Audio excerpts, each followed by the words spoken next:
Hi NCERT grade 11 chapter 7 ஈக்லிபிரியத்தில் book back questions பார்த்துட்ருக்கோம். Question number 7.54. The ionization constant of dimethylamine is 5.4 into 10 to the power of minus 4 கொடுத்துட்டாங்க. Calculate its degree of ionization in its 0.2 molar solution. Concentration கொடுத்துட்டாங்க. What percentage of dimethylamine is ionized if the solution also 0.1 molar NaOH in NaOH கொடுத்துருக்காங்க.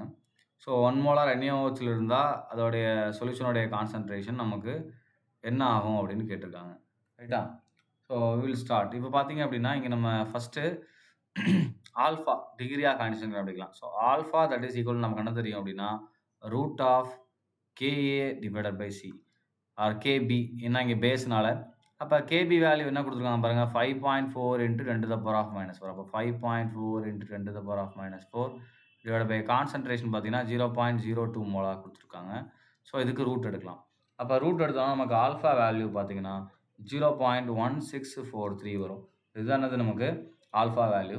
இப்போ அடுத்து என்ன கேட்டிருக்காங்க அப்படின்னா 0.1 molar சொல்யூஷனில் நான் NaOH add பண்ணால் என்ன ஆகும் கேட்குறாங்க. இப்போ NaOHோடைய டிசோசியேஷன் நம்ம எழுதணும் அப்படின்னா நமக்கு என்ன ஆகும் Na ப்ளஸ் OH மைனஸ் இது ஒரு ஸ்ட்ராங் பேஸ் கம்ப்ளீட்டாக டிசோசியேட் ஆகும். அப்போ இங்கே 0.1னா இங்கேயும் 0.1 இங்கேயும் 0.1.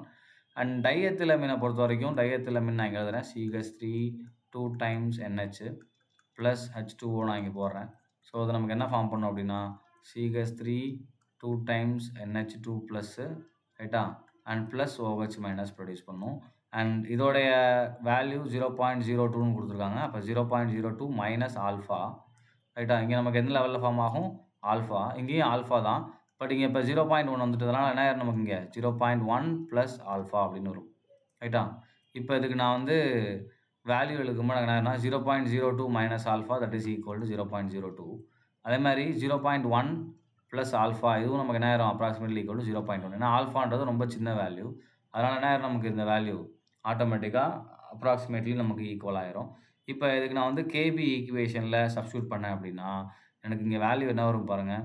ஸோ ஃபஸ்ட்டு இது ரெண்டோடைய கான்சன்ட்ரேஷன் எழுதுமா. ஸோ அப்போ concentration of OH minus into concentration of CH3 2 times NH2 plus ரைட்டா and divided by concentration of dimethylamine. So என்னாகும் CH3 2 times NHன்னு போடுவோம். வாட்டர் வந்து நமக்கு 1 எடுத்துக்குவோம். இப்போ இங்கே வேல்யூ போடும்போது நமக்கு யாரும் 0.1 into alpha divided by 0.02 into KB.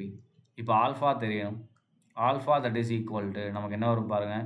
KBயோடைய value என்னது 5.4 into 10 to the power of minus 4 into 0.02 and divided by 0.1.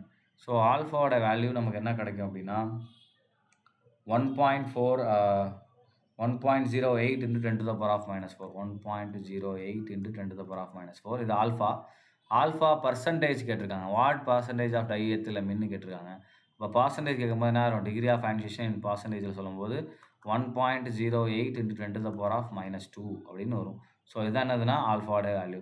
நீங்கள் ஆல்ஃபாவோட வேல்யூ பார்த்தீங்க அப்படின்னா இன்னும் கொஞ்சம் நம்ம இதை ஸ்ப்ளிட் பண்ணி எழுதணும்னா alpha that is equal to 0.0108. So முன்னாடி இருந்தது 0.1 இங்கே என்னாச்சு இப்போ 0.01. டிசோசியேஷன் குறையணும் ஏன்னா காமனான எஃபெக்ட். இந்த அயான் காமனாக இருக்கிறதுனால ஈக்லிபிரியம் நமக்கு என்ன ஆகும் இந்த சைடு ஷிஃப்ட் ஆகும்.